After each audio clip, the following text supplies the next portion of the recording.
Kabanata 1581.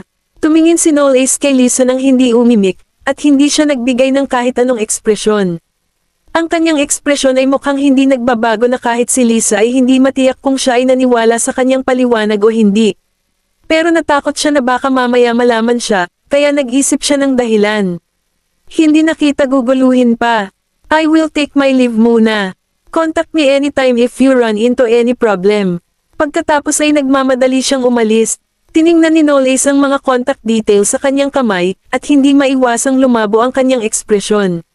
Sa kabilang side ng mall, hinahanap ni Daisy at ng iba pa si Knowles, at nakita nila itong dahan-daang papalapit sa kanila. Knowles, bakit ka tumakas? At saan ka nagpunta? Galit na lumapit sa kanya si Daisy. Hindi namin maipapaliwanag ito sa tiyuhin mo kung mawawala ka. Ngumuso si Colton. Bakit ka mag-aalala na mawala siya? Ilang taon na ba siya? Walang sinabi sina Leia at Zephyr. Dama po ang tingin ni Knowles sa mukha ni Daisy. Kahit anong tingin niya dito, hindi kamukha ni Daisy ang tipo ng tao na inilarawan ng ibang babae, hindi siya mukhang taong mananakot sa iba. Sa totoo lang, hindi siya naniwala. Kaya lang, ang mga pira-pirasong alaala na nag-flash sa kanyang isipan ay medyo pare-pareho sa inilarawan ng dalaga. Mukhang kakaiba ang mga bagay na ito. Maya-maya, ngumiti siya. Sorry, pinag-alala kita. Inabot sa kanya ni Daisy ang kape sa kanyang kamay. Binili ko ito para sa'yo. Bahagya siyang huminto, kinuha ang kape sa kanya, at nagbigay ng mahinang ngiti. Hindi mo ba ako galit na galit? Natigilan si Daisy, saka tumalikod at kumpiyansang sinabi, nakakainis ka nga, pero kasama ka namin ngayon. Kung may mangyari sa iyo, papagalitin kami pag-uwi namin. Ang kanyang ekspresyon ay mukhang diretso, at hindi man lang niya sinubukang itago ang kanyang pagkamuhi sa kanya, ngunit hindi siya nagpakita ng anumang mali siya. Ang tunay na poot ay hindi ganito. Mainit pa rin ang kapeng nasa kanyang palad, tulad ng mga emosyong bumabalot sa kanyang dibdib sa mga sandaling iyon. Mamalat sa kanyang puso ang init na bumabalot sa kanya. Naunang bumalik sina Leia at Zephyr, at saka silang tatlo ay sumakay ng sasakyan pabalik sa mansyon ng Goldman. Habang pauwi sila, hindi pinansin ni Colton at Knowles ang isa't isa. Napaka-awkward ng kapaligiran kaya hindi komportable si Daisy, na nakaupo sa gitna.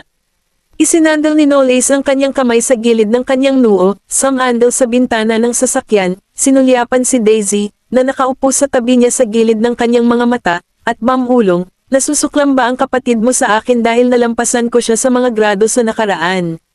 Nagulat si Daisy. Nabulunan si Colton sa kanyang sariling mga salita at ibinaling ang kanyang ulo. Naririnig ko ang ibinulong mo sa kapatid ko. Tumaas ang sulok ng bibig ni Knowles. Tapos nakuha ko ba ito ng tama? Maganda nga ang mga grades mo, pero hindi rin naman ganoon kalala ang mga grades ko.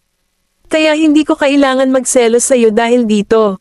Nag-cross arms si Colton. At saka, hindi naman talaga natin kailangan ng dahilan para ayawan ang isang tao, di ba? Hindi pinansin ni Knowles si Colton at tumingin kay Daisy. Kung ganoon, ano ang tungkol sa iyo? Inabot ni Colton para mapanatili ang distansya nilang dalawa. Hoy, hindi ako transparent. Ibinaba ni Daisy ang kanyang tingin at maya-maya ay bamulong, Hi. I don't hate you. Daisy, ikaw. Magsasalita pa sana si Colton, ngunit pinutol siya ni Knowles. Hindi ba niya maipahayag ang kanyang sariling mga saloobin? Napangisi si Colton. She's my sister. And you're not in the position to care for her. At saka, sino ka para gawin iyon? Napangiti si Knowles, maaaring wala ako sa posisyon na gawin ito, ngunit nakikita na ikaw ay napaka-protective kapag siya ay nasa paligid. Ang masasabi ko lang ay hindi ito kailangan. Gusto mo siyang protektahan, pero sobra mo siyang pinoprotektahan. Wala siyang pinagkaiba sa mga masiselang bulaklak na ginugol ang buong buhay nila sa isang conservatory. Ang lipunan ay hindi magpapakita ng anumang awa sa mga taong masyadong simple at mabait. Tumawa si Colton at sinabing, anyway, ngayon man o sa hinaharap, kami ng kanyang panganay na kapatid ay may kakayahan na protektahan siya. Ang aming nakababatang kapatid na babae ay hindi kailangang maging masyadong magaling sa lahat dahil ang kanyang panganay, kaya namin ni Kuya ang lahat para sa kanya. Kabanata 1582. Kahit na gusto niyang maging isang munting prinsesa na gustong alagaan at protektahan habang buhay, pareho kaming handang gawin iyon. Kung sino man ang maglakas loob na ay bully siya sa hinaharap ay tiyak na haharapin. Kami ni Willan ang magiging taga-suporta niya habang buhay. Iniwas ni Knowles ang kanyang tingin. Kung gayon, tinanong mo ba siya tungkol sa uri ng buhay na gusto niyang mabuhay? Ngumuso si Colton. Hindi yung isang bagay na kailangan mong alalahanin. Nanatiling tahimik si Daisy sa buong pag-uusap. Alam ko na gustong protektahan ako ni Waylon at Colton at umaasa na hindi ko na kailangang harapin ang mundo ng mag-isa. Gayunpaman, hindi ko nais na umasa sa kanila sa natitirang bahagi ng aking buhay. Tulad ng sinabi ni nanay, kapag lumaki ang mga tao, dapat nilang matutunang maging independent at mag-isa na makilala ang mabuti sa masama. Ang mga marka ko ay hindi kasing ganda ng kina Waylon at Colton, at hindi ko masabi ang sarili kong lakas. Kaya lang, nag-film ako noong bata ako, napurihan, at namumuhay ng isang celebrity. Iyon ang mga dahilan kung bakit lagi kong iniisip na ako ay napakatalino. Ngunit ang katotohanan ay may mga taong ayaw pa rin sa akin, nag-boycott sa akin, at niloloko at pinagtaksilan ako dahil naiinggit sila na ako ang prinsesa ng Goldman, dahil lang sa laging may lahat. Mula pagkapanganak, noong bata pa ako, nakakakuha ako ng pelikula kasama ang pinakamahusay na aktor at nagsara ng maraming endorsement deal. Mayroon akong hindi mabilang na mga tagahanga, na ang ilan sa kanila ay naghihintay pa rin sa aking paglaki. Ngunit hindi ko naisip kung ano ang gusto ko at kung anong uri ng buhay ang gusto ko. Iniisip na ni Wayne at Colton na pumasok sa Victoria Business College, at lagi akong nawawala kapag iniisip ko ang aking kinabukasan. Ang kotse ay nakapark sa courtyard ng Goldman Mansion. Pagkababa ng sasakyan, bumalik si Daisy sa kanyang silid ng walang sabi-sabi. Napansin ni Knowles ang pagiging kakaiba ni Daisy at tumingin ito sa kanya habang umaakyat ito, at hindi niya naisip na magpahayag ng kahit ano. Kinabukasan, inilagay ni Daisy ang lahat ng libro at takdang aralin sa mesa. Waylon, Colton, gusto ko ng tutor. Nagpalitan ng tingin sina Waylon at Colton dahil talagang nakakatakot sa kanila ang kanyang inasal. Daisy, ano bang nangyayari sa'yo? She replied solemnly, I want to improve my grades. May napagtanto si Colton. Na-stimulate ka ba sa sinabi natin kahapon? Natahimik si Waylon. Masyadong seryoso si Daisy. Sa tingin ko tama si Knowles. Hindi mo ako dapat protektahan sa lahat ng aspeto ng buhay, at ayokong protektahan kita sa lahat ng oras. Tiyak na magiging masama kung lumaki ako, hanggang walang alam. Waylon, Colton, alam kong hindi ako kasing talino mo, pero gusto kong bigyan ang sarili ko ng tunay na pagkakataon na umunlad din, at matututo ako ng maraming bagay, mas mabagal lang. Buong gabi niya itong pinag-isipan at naisip niya ito, hindi niya kayang sumulong sa buhay ng walang sinasadyang paghahangad. Nais din niyang maging kasing talino, may kakayahan, at mahusay tulad ng kanyang mga kapatid. Biglang ngumiti si Waylon at iniunat ang kamay para himasin ang tuktok ng ulo niya. Dahil gusto mong seryosohin ang pag-aaral mo, tutulungan kitang mag-aral ng mabuti. Colton added a little awkwardly, count me in too.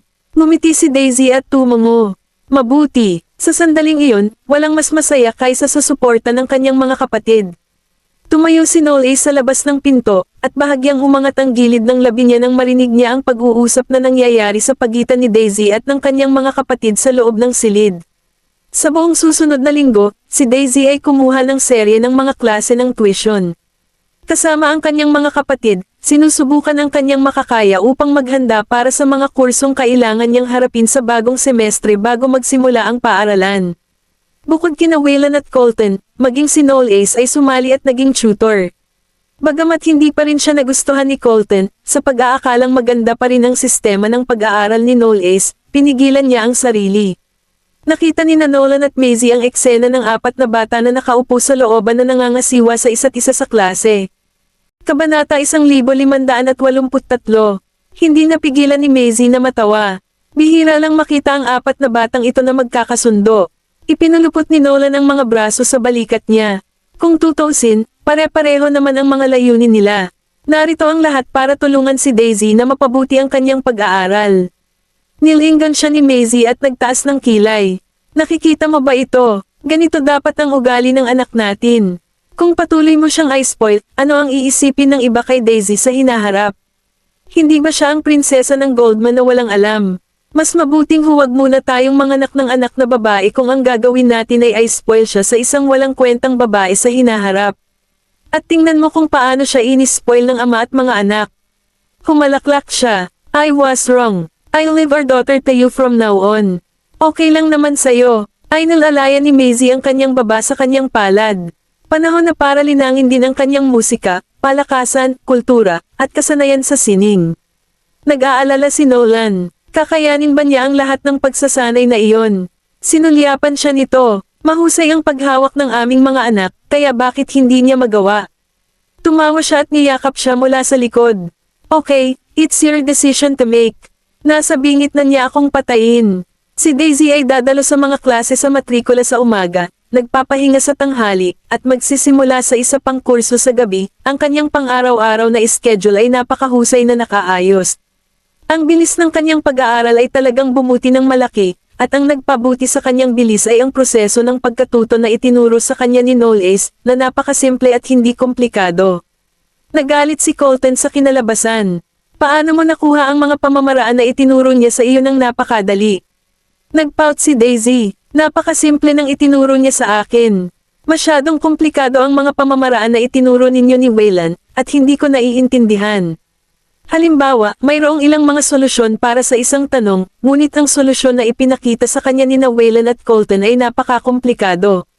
At itinuro sa kanya ni Knowles ang pinakasimpleng algorithm na magpapahintulot sa kanya na mabilis na makabuo ng sagot. Inilayo ni Colton ang mukha, gustong hindi siya pansinin. Tiningnan ni Wayland ang mga equation, nag-isip, at tumango. Ang algorithm na itinuro sa kanya ni Knowles ay simple at madaling maunawaan. Mas kaunti ang mga hakbang, at tama rin ang sagot. I know, right, sabi niya ito ang tama para sa akin. Algorithm para sa mga dummies. Ngumuso si Colton at tumalikod. Ang ibig niyang sabihin ay dummy ka, at nagyayabang ka pa. Nagpout si Daisy at namula ang pisngi. By the way, nasaan na ba ang lalaking iyon? Napagtanto ni Colton na hindi niya nakita si Knowles mula umaga at hindi rin niya nakitang lumabas. Tumayo si Daisy. Pupuntahan ko siya at titingnan ko siya. Agad naman siyang sinundan ni Colton at Wayland. Dumating si Daisy sa kwarto ni Knowles at kumatok sa pinto. Knowles, ngunit wala siyang nakuhang sagot mula sa kabilang bahagi ng pinto. Dapat nagising ang lalaking ito, hindi ba? Pinahihit ni Colton ang doorknob at binuksan ang pinto. Talagang nakahiga pa rin si Knowles sa kama. Tingnan mo, sabi ko sa'yo natutulog pa siya. Naramdaman ni Daisy na may mali at mabilis na umakyat sa kama. Doon ko lang napagtanto na medyo namutla ang mukha ni Knowles nang makalapit siya. Marami ring malamig na pawis ang tumutulo sa kanyang noo. Iniunat niya ang kanyang kamay, inilagay ito sa kanyang noo, at nag-aalalang bumulalas, Wayland, Colton, ang init-init ng kanyang noo, tila may lagnat. Lumingon si Wayland. Tatawagan ko ang family doctor. Colton clicked his tongue. Bubuhusan ko siya ng isang baso ng maligamgam na tubig. Tumayo si Daisy sa tabi ng kama, tumingin sa kanya, at saka muling tinakpan ng palad ang noo. Kamangha-mangha ang init na parang nagliliyab. Dahan-daang iminulat ni Knowles ang kanyang mga mata at nakita ang figure ni Daisy sa malabo nitong paningin. Mabilis na dinala ni Wayland ang doktor ng pamilya. Sinuri ng doktor ang temperatura ng katawan ni Knowles at niresetahan siya ng antipyretics. Matapos inumin ang kanyang gamot, nakatulog kaagad si Knowles. Naglakad sina Colton at Wayland sa pintuan. Nang makitang hindi man lang kumibo si Daisy, lumingon si Colton. Uminom siya ng gamot niya at hindi mamamatay dito. Tara na, lumingon si Daisy at sinabing, Colton, wala siyang mag-aalaga sa kanya. Masama kung may mangyari. Kabanata 1584. Magsasalita pa lang si Colton, iminungkahi ni Wayland, hayaan mo na lang siyang manatili. Malaki ang naitulong niya kay Daisy nitong mga araw na ito. Whatever. Naunang lumabas ng kwarto si Colton. Nang makaalis na sila, umupo si Daisy sa upuan sa tabi ng kama at nakita niya ang walang laman na tasa sa mesa, kaya't bumangon siya at gustong buhusan siya ng isang basong tubig. Bigla niyang nakita ang isang note na nakadiin sa ilalim ng telepono na inilagay niya sa mesa. Curious na inilabas ni Daisy ang note at nakita ang isang napaka-pamilyar na cellphone number na nakasulat dito. Napaka-pamilyar nito kaya agad itong nakilala ni Daisy. Hanggang sa kinagabihan ay binuksan ni Knowles ang kanyang mga mata. Ipinatong niya ang likod ng kanyang kamay sa kanyang noo, at hindi na siya gaanong hindi komportable. Agad niyang ibinaling ang ulo at nakita niya si Daisy na nakasandal sa likod ng upuan, mahimbing na natutulog. Natigilan siya dahil inakala niyang nananaginip siya nang makita niya ang figure nito kanina. Bumangon si Knowles. Hinubad ang kumot sa kanyang katawan, at umupo sa gilid ng kama. Dama po ang tingin niya sa mukha niya, at hindi niya napigil ang mapangiti nang makita ang butil na gamulong mula sa gilid ng labi nito. Ang biglang tawa ang gumising kay Daisy. Hindi niya namamalaya na pinunasan ang gilid ng kanyang labi, sinalubong ang tingin ni Knowles, at nagmamadaling bumangon. Gising ka na ba? Tumungo siya. Oo, kung gayon ang lagnat ay dapat na hamupa, hindi ba? Oo, nakahinga siya ng maluwag. That's good. Since ayos ka na ngayon, lalabas muna ako ng kwarto. Pinagmamasdan ni Knowles ang paglalakad niya patungo sa pintuan, at sa sandaling ito, bigla siyang pinigilan. Daisy, bumalik ang tingin ni Daisy sa kanya. Anong mali? Isang matamis na ngiti ang ibinigay niya. It's nothing special. I just want to say thank you. Umiwas ng tingin si Daisy. Wala lang. Kung tutusin, malaki ang naitulong mo sa akin sa panahong ito ng pagtuturo, kaya hindi na kailangang magpasalamat sa akin. Saka siya lumabas ng kwarto. Kukunin na sana ni Knowles ang kanyang telepono, ngunit nalaman niya na ang note na orihinal na nakalagay sa ilalim ng telepono ay inilipat. Sa clubhouse, si Lisa ay nakaupo sa kanyang pinagtatrabahuan, kinukuha ang kanyang cellphone mula sa kanyang bulsa upang tingnan kung may papasok na tawag paminsan-minsan. Napakaraming araw na, at hindi pa ako kinokontak ni Knowles. Sinasadya kong hindi sabihin kay Knowles ang pangalan ko noong isang araw, baka sakaling sabihin ni Knowles kay Daisy ang tungkol sa akin, pero pastahan ako na hindi sasabihin ni Knowles sa kanya ang tungkol sa aming pagkikita. Kung hindi, dahil sa ugali ni Colton, darating siya at pinagbantaan ako noon pa man. The only thing that Daisy has is actually that smart brother of her that spoils her all the time. Kung hindi, paano niya na-expose ang mga kasinungalingan ko? Sa oras na ito, nakatanggap siya ng text message sa kanyang telepono. Matapos suriin ang nilalaman ng text message, agad na lumiwanag ang araw ni Lisa, at agad niyang nasave ang numero nito. Sa wakas, hindi ko ginugol ang lahat ng mga araw na iyon sa paghihintay sa wala. Kinabukasan, masayang lumabas si Lisa sa tanghali dahil hiniling siya ni Knowles na makipagkita sa kanya sa isang restaurant. Sure enough, pagdating niya sa restaurant, nakita niya si Knowles na nakaupo sa may bintana. Nakangiti siyang naglakad. Knowles, nakantak mo na rin ako sa wakas. Si Knowles ay mukhang walang pakialam gaya ng dati. Umupo ka. Umupo si Lisa at tumingin sa paligid ng restaurant. Hindi iyon ang unang pagkakataon na nakapunta siya sa ganoong high-end na restaurant. Dinala siya ni Daisy sa mga ganoong lugar noon. Isang buong pagkain dito ay maaaring gasto sa kanya ng isang buwang halaga ng sweldo, ngunit ang halagang ito ay parang isang patak ng ulan sa buhos ng ulan sa mga mayayamang batang ito. Knowles, akala ko hindi mo kokontekan. Kinuha ni Knowles ang baso ng tubig at dahan-daang ininom ito. So, sinasabi mo ba sa akin na hinihintay mo akong kontekan ka? Tumigil saglit si Lisa at ibinaba ang tingin. Dahil hindi mo ako naaalala, nag-alala ako na baka pagdudahan mo ako. Ang pagiging malambing at banayad ay palaging kanyang karaniwang pamamaraan dahil ang paglalagay ng sarili sa isang mahinang posisyon ay maaaring pukawin ng pakikiramay at pagnanais ng iba na protektahan siya. Kung gayon dapat ba akong magtiwala sa iyo? Ang tanong niya ay medyo naninigas ang ekspresyon ni Lisa. Ibinaba ni Knowles ang baso, itinaas ang kanyang tingin, at mukhang kalmado. I asked someone to look into you. Lisa Fraser, you drop out of Baseburg Private Middle and High School because of Daisy. Kabanata 1585. Bahagyang namutla ang mukha ni Lisa, at ang mga kamay nito na nakapatong sa kanyang mga hita ay hindi maiwasang makuyam. Hindi ba siya nawalan ng alaala? Bakit niya naisip ang i-check out ako? Hindi ba dapat maniwala siya sa lahat ng sinabi ko? Knowles, pinatalsik ako sa paaralan, ngunit ako ay... Gusto mo bang sabihin na ikaw ay nagkamali at inosente? Nakita siya ni Knowles sa unang tingin. Maaaring wala akong maalala sa nakaraan, ngunit hindi iyon nangangahulugan na ako ay pipi. Nanlamig si Lisa sa posisyon at hindi makagalaw ng isang kalamnan. Sa totoo lang, muntik na akong maniwala sa sinabi mo noong isang araw, pero hindi mo na dapat ipinaalala sa akin ang nararamdaman ni Daisy at ng kapatid niya sa akin. Talagang naniwala si Knowles sa sinabi niya noong araw na iyon, ngunit hindi ganap. Sinabi niya sa kanya na kaibigan niya si Daisy, ngunit sinabi rin nito sa kanya na kinasusuklaman siya ni Daisy at ng kanyang kapatid. Ang contradiction at pagkaapurahan sa mensahe ay nagparamdam sa kanya na niloloko siya. Kaya naman, hiniling niya kay Edison na tingnan ang kanyang background at numero ng telepono at pagkatapos ay pumunta sa pribadong paaralan upang suriin ang kanyang impormasyon para lamang malaman na siya ay pinatalsik. At ang dahilan kung bakit siya napatalsik sa paaralan ay nauugnay kay Daisy. Hindi siya nagtagal sa Goldman, ngunit pagkatapos na makilala ang mga kapatid sa panahong ito, alam niya na si Daisy at ang kanyang kapatid na lalaki ay walang gagawin para mapatalsik siya sa paaralan ng walang dahilan. Dapat may ginawa muna siya. Nanginginig ang mga balikat ni Lisa. Wala siyang ideya na ang kanyang kapabayaan at pagkakamali ay talagang isang karagdagang paalala. Kung tutusin, natakot siya na mabunyag ang kanyang kasinungalingan. No Ace, I'm sorry. Hi. I did hide the fact na pinatalsik ako sa school sa'yo, pero lahat ng iba ay totoo. Hindi mo ba alam na para mapagtakpan mo ang isang kasinungalingan, kailangan mong gumawa ng hindi mabilang pang mga kasinungalingan? Parang walang pakialam ang mga mata ni Noel Ace. You claimed that Daisy was the one who told you about my amnesia.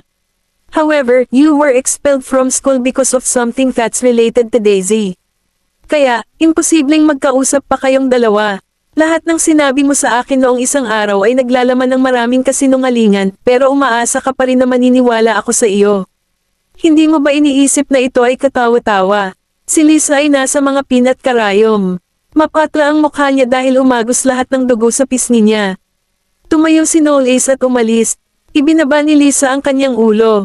Namumula ang mga mata niya, at kinagat niya ang ibabang labi. Bakit lahat ng tao laging pumanig kay Daisy? Dahil ba siya ay anak ng Goldman? O wala akong mayayamang pamilya na kayang magbigay sa akin ng sobrang kagalingan, kaya lahat ng gusto ko sa buhay ay makakamit ko mag-isa. Kaya, walang paraan na ako ay sumuko dito. Sa Goldman Mansion, tulala na nakaupo si Daisy sa tabi ng hardin sa looban at tila naliligalig. Kung hindi ako nagkakamali, dapat kay Lisa ang numero ng telepono. Ngunit paano nakuha ni Noel Ace ang numero ng cellphone ni Lisa? Gusto kong itanong sa kanya iyon noong isang araw, ngunit hindi ko alam kung paano. At saka, kahit na nasa kanya ang cellphone number ni Lisa, wala ako sa posisyon para alalahanin iyon. Sa pag-iisip nito, nakaramdam siya ng matinding panlulumo. Bumalik si Noel Ace mula sa labas, lumakad sa koridor, at nakita si Daisy na nakaupo sa bakuran. Kaya naman huminto ito at naglakad palapit sa kanya. Napansin ni Daisy na may papalapit. Nagulat siya, tumangala, at nakita si Noel Ace na nakatayo sa tabi niya. Natigilan siya ng ilang segundo at nagtanong, may problema?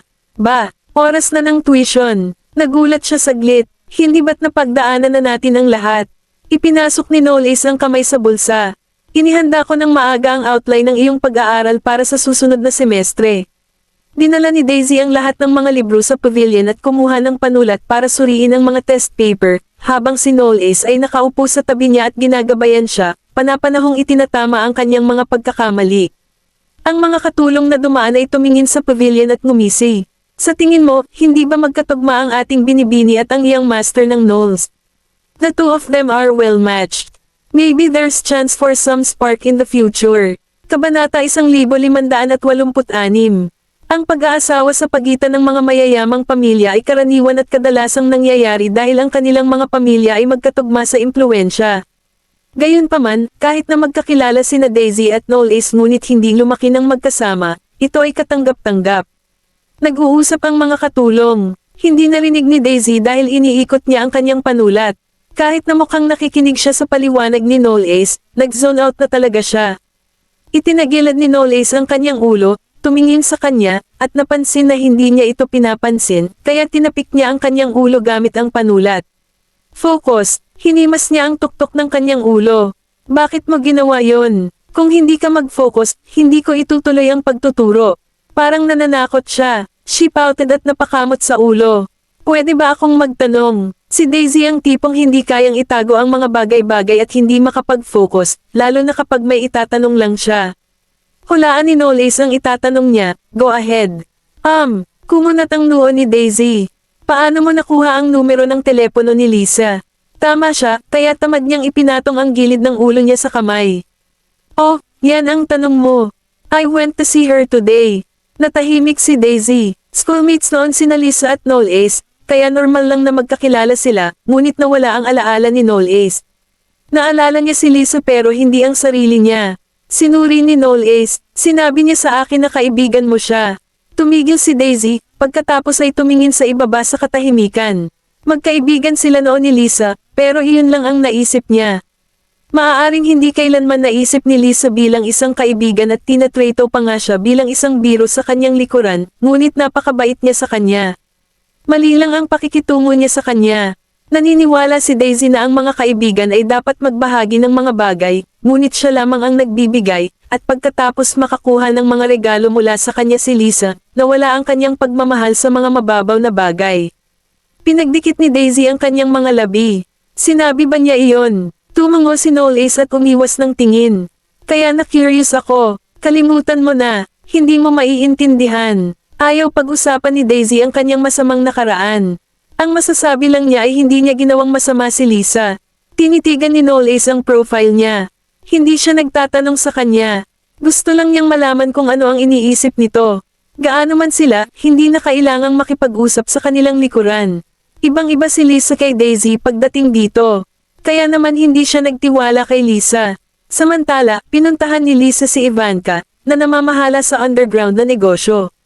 Nang pumayag si Ivanka na tulungan siyang parusahan ng kanyang kapatid na si Evan, ito ang unang pagkakataon na naramdaman niya ang kapangyarihang utusan ng mga tao sa paligid. Ginawa pa niya ang paraan upang magawa ni Ivanka ang anumang nais niyang layunin sa buhay.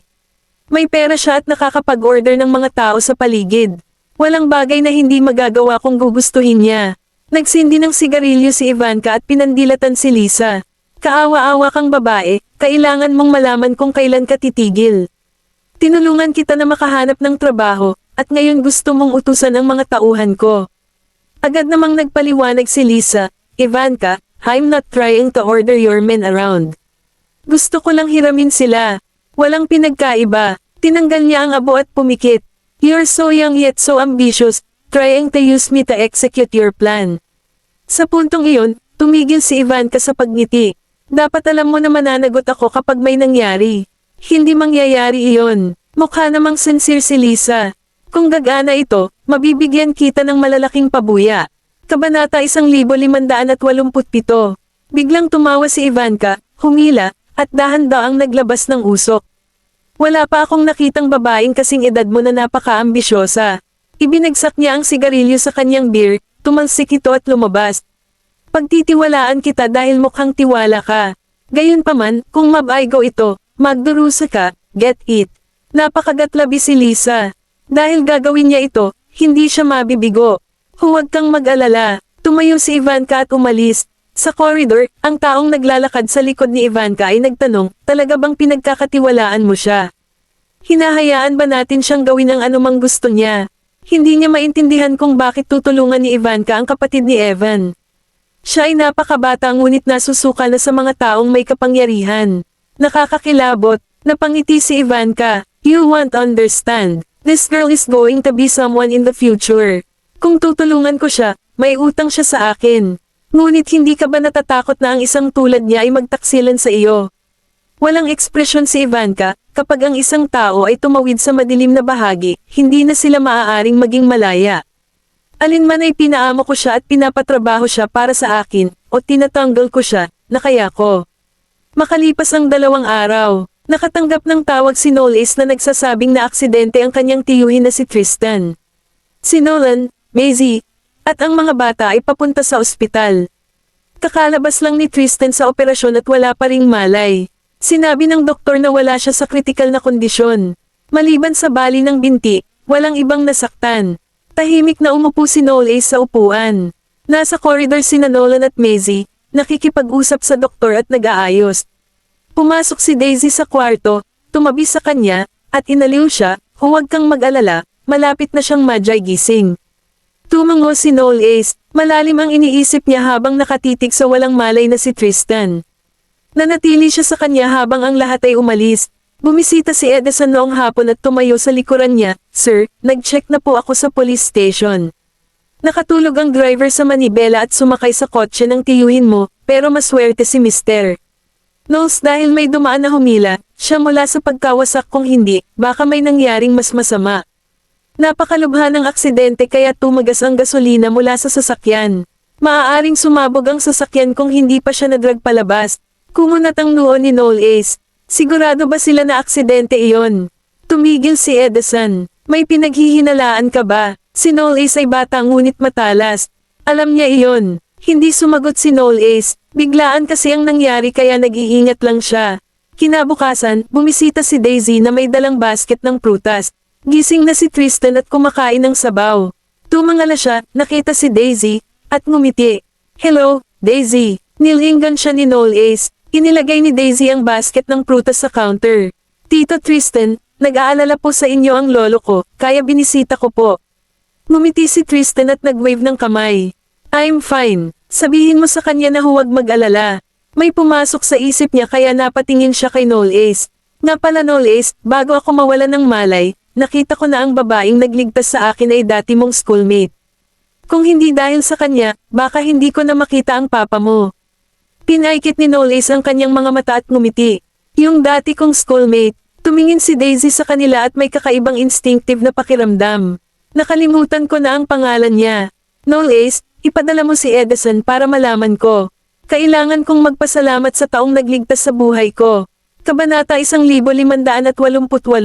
Natahimik si Noel Ace, biglang bumukas ang pinto. Tatay, natigilan si Lisa sa kinaroroonan ng isang bouquet ng bulaklak sa kanyang mga braso. Maling kwarto ang pinasok niya para makita siya ni Tristan. Alam niyang naroon si Noel Ace ngunit hindi niya inaasahan na naroon din si Daisy. Sorry, akala ko ito ang kwarto ng tatay ko. Aalis na sana siya nang tawagin siya ni Tristan. Tumingin siya sa likod. Oo, nakalimutan mo na ba ako? Niligtas mo ako noong isang araw. Hindi kasing layo ni Tristan noong nakaraang araw dahil siya ang taong nagligtas ng kanyang buhay. Nagkunwaring may naalala si Lisa. Ikaw pala sir, na-admit din ang tatay mo sa ospital. Tumingin siya sa ibaba at ngumiti. Oo, biglang naalala ni Tristan ang sinabi nito sa kanya. Ang kanyang ama ay may sakit, at siya ay nagtrabaho upang makatulong na gamaan ang pasanin ng pamilya. Isa kang mapagmahal na bata. Ang papuri ay hindi nakapagpasaya kay Lisa sa halip ay nagpahiya sa kanya dahil alam na alam ni Daisy ang sitwasyon ng kanyang pamilya. Nakatayo si Lisa sa silid, at ang mga papuri sa kanya ni Tristan ay nag-alala sa kanya na baka malantad siya ni Daisy. Buti na lang at hindi nagsalita si Daisy. Sa sandaling iyon, mahinahong sinabi ni Noel Ace, kung siya ay nagmamalasakit at madalas na binisita ang kanyang ama, paano niya napagkamalan ang kanyang silid. Hinawakan ni Lisa ang sulok ng kanyang blouse at tumingin sa ibaba para maiwasan ang mga mata ni Noel Ace. Hindi, nilaipat yung papa ko sa ibang kwarto. Sige. Kumunat ang noo ni Tristan at tumingin kay Noel Ace. Why are you put her on the spot? She's your schoolmate. You can ask Daisy. Nawala ang mga alaala ni Noel Ace, ngunit maaaring kilala siya ni Daisy. Napatitig si Noel Ace kay Daisy. Maging si Lisa ay maingat na sumilip sa kanya. Pinagdikit ni Daisy ang kanyang mga labi, pinagbabato ang kanyang kamao. Kung sasabihin niyang hindi, ibig sabihin ay binabalangkas niya siya. Hindi niya kinasusuklaman si Lisa. Nagkaroon sila ng pagkasira ng pagkakaibigan, ngunit hindi iyon nangangahulugan na nagtatanim siya ng sama ng loob. Ayaw na lang niyang magkaroon ng anumang bagay sa kanya. Si Lisa ay dati nilang keskwela, at ito ay isang katotohanan na hindi na mababago. Kaya, tumungo siya. Nakahinga ng maluwag si Lisa. Alam niyang may malambot na puso si Daisy. Kahit na hindi na sila magkaibigan, baka pagkatiwalaan lang siya ni Daisy kung kakausapin siya nito. Umalis ng kwarto si Noel Ace nang walang sinasabi. Napabuntong hininga si Tristan matapos makita iyon. Ibang-iba ang ugali ni Noel Ace sa mga magulang niya. Napakahirap basahin. Wika ni Daisy. Tito Tristan, I'll go check on him. Tumango si Tristan, at umalis si Daisy nang hindi lumilingon. Hindi pa nakakalayo si Noel Ace, kaya nahanap na siya ni Daisy sa dulo ng koridor at nilapitan siya. Noel Ace, iiwan mo ba si Tito Tristan dyan? Tumingin siya sa labas ng bintana na nakatalikod sa kanya, kaya hindi niya makita ang ekspresyon nito. Napansin ni Daisy na masama ang loob niya. Galit ka ba? Pero bakit? Biglang tumalikod si Noel Ace para harapin siya. Hindi ka ba marunong magsinungaling? Natigilan siya. Ba't naman ako magsisinungaling? Hindi mo gustong ilantad ang kasinungalingan niya dahil lang sa magkaibigan kayo dati. Tumigil si Daisy at tumingin sa kanyang kalmado at malalalim na mga mata. Ang tinutukoy niya ba ay ang sinabi ni Lisa sa kwarto. Kumunat ang noo niya, saka tumingin sa mga daliri niya sa paa. Pero schoolmate natin siya dati, Totoo yun. Kabanata 1589. Hindi yun ang ibig kong sabihin. Hindi maintindihan ni Daisy. Lumapit si Knowles sa kanya. Alam mo kung sino siya pero hindi mo siya tinawag. Daisy, kahit magsinungaling ka at itanggi mong schoolmate siya, mag-iingat din ang tito ko sa kanya. Sinagip ba ni Lisa ang buhay ni Tristan nang nagkataon, o ito ba ay binalak? Pinagkatiwalaan siya ngayon ni Tristan. Napaawang ang labi ni Daisy. Pero niligtas niya siya. Sa tingin mo ba nagkataon lang? Ano pa kaya iyon? Huminga ng malalim si Knowles at pinisil ang tungkin ng ilong matapos ang mahabang paghinto. Sa wakas alam ko na kung bakit nag-aalala sa iyo ang dalawang kapatid mo. Tumingin ito sa kanya, hindi maintindihan. May pagkakaiba ang pagiging mabait at pagiging pipi. Nilagpasan siya ni Knowles, lalo na sa isang protektadong babae na tulad mo, normal lang na hindi mo nakita kung gaano kalupit ang mga tao. Lumingon si Daisy at sumigaw, Knowles, tinawag mo lang akong tanga. Pumasok si Knowles sa elevator nang hindi lumilingon. Lumabas si Daisy sa mga pangunahing pintuan ng ospital at nagalit ngunit nalungkot nang maisip ang sinabi ni Knowles. Ngunit ano ang ibig sabihin ni Knowles tungkol kay Lisa? Sabi na alam niya kung anong klaseng tao si Lisa. Hindi ba siya nawala ng alaala? Paano niya nalaman ang nangyari sa pagitan nila ni Lisa? Daisy, tumigil si Daisy ngunit hindi lumingon. Alam niyang si Lisa iyon. Lumapit si Lisa sa kanya at huminto sa tabi niya. Daisy, I know that you still hate me. I was wrong and too greedy. Kahit hindi na tayo maging magkaibigan, sana magkasundo ka. Alam ni Lisa ang personalidad ni Daisy.